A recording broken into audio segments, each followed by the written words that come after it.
हमारे mostly students chromosomes और क्रोमोटिन को डिफरेंशिएट करवाने में कंफ्यूज हो जाते हैं कि क्रोमोसोम्स और क्रोमोटिन में फ़र्क क्या है।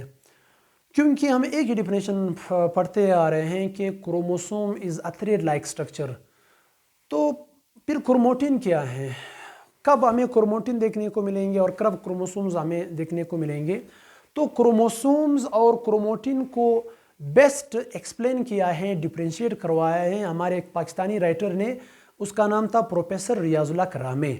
तो प्रोफेसर रियाजुल्लाह करामे अपने बुक में कहते हैं कि chromosome is the highly condensed form of chromatin while chromatin is the highly dispersed state of chromosomes। अब देखिए डिफिनेशन भी आसान है, पर क्या है वो कहते हैं कि क्रोमोसोम्स क्या है और क्रोमोटिन कहते हैं कि क्रोमोसोम्स जो है ये क्रोमोटिन जब कंडेंस्ड हो जाते हैं, जब क्रोमोटिन आपस में मिलना शुरू कर देते हैं, इसकी कंडेंस्ड होने से क्या बन जाते हैं, क्रोमोसोम बन जाते हैं। कैसे, मिसाल के तौर पर हम कहते हैं कि आप लोगों ने 9th में भी पढ़ा होगा इंटरफेज और एम फेज, यानी सेल साइकिल को हम दो फेजेस में डिवाइड करते हैं ना।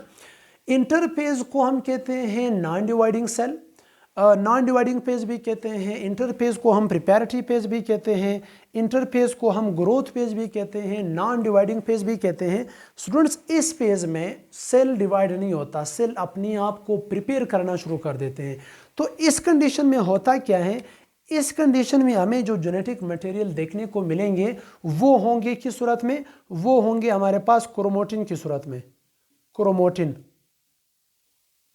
क्रोमोटिन तो हम कहेंगे कि ड्यूरिंग इंटरफेज ये क्रोमोटिन आपस में मिलना शुरू कर देते हैं, ऐसे ये कंडेंस्ड होना शुरू हो जाते हैं। तो इसकी कंडेंसेशन से होगा क्या, जब ये क्रोमोटिन एक दूसरे के साथ कंडेंस्ड होना शुरू हो जाएंगे, नतीजे में क्या बन जाएंगे, क्रोमोसोम बन जाएंगे। तो क्रोमोटिन कब आपको देखने को मिलेंगे, ड्यूरिंग इंटरफेज या नॉन डिवाइडिंग फेज या प्रिपैरेटरी फेज या ग्रोथ फेज कहो या रेस्टिंग स्टेज कहो, जब ये कंडेंस्ड हो जाते हैं, इसकी कंडेंसेशन से जो थ्रेड लाइक स्ट्रक्चर बन जाते हैं उसको फिर हम कहेंगे क्रोमोसोम्स। तो पहला डिफिनेशन क्या हुआ क्रोमोसोम्स का, क्रोमोसोम्स क्या है, chromosome is the highly condensed form of chromatin है। क्रोमोटिन कंडेंस्ड हुए, उससे क्या बना, क्रोमोसोम्स बना। अब क्रोमोसोम्स कब आपको देखने को मिलेंगे, मोस्टली जो क्रोमोसोम्स आपको देखने को मिलेंगे वो होंगे डिवाइडिंग सेल में। डिवाइडिंग सेल से मतलब कौन सा है हमारा, एम फेज, यानी एम फेज की सूरत में इस दौरान आपको जेनेटिक मटेरियल जो देखने को मिलेंगे वो होंगे क्रोमोसोम्स की शक्ल में। इसके फर्दर और भी फेजेस आप लोगों ने सेल साइकिल में पढ़ा होगा।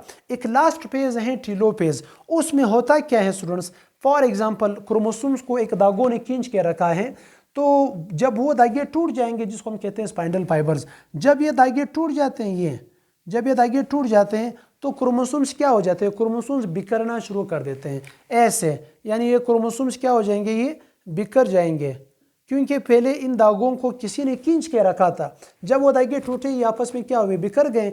जब ये बिखरे हुए हालत को हम कहेंगे डिस्पर्स्ड, इसको हम क्या कहेंगे, इसको हम कहेंगे डिस्पर्स्ड हुए। तो जब ये डिस्पर्स्ड हो जाते हैं दोबारा इसे क्या बन जाते हैं स्टूडेंट्स, दोबारा इसे बन जाते हैं क्रोमोटिन। तो अब क्रोमोटिन को आप कैसे डिफाइन करोगे, हम कहते हैं chromatin is the highly dispersed state of chromosomes. जब क्रोमोसोम्स क्या हो जाते हैं, जब क्रोमोसोम्स बिखरते हैं तो इस सूरत में आपको क्या देखने को मिलेंगे, आपको देखने को मिलेंगे क्रोमोटिन।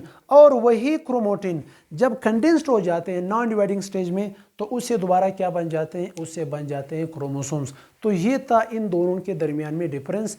पर क्या है, highly condensed form of chromosome है और एक है highly dispersed state of chromosome है।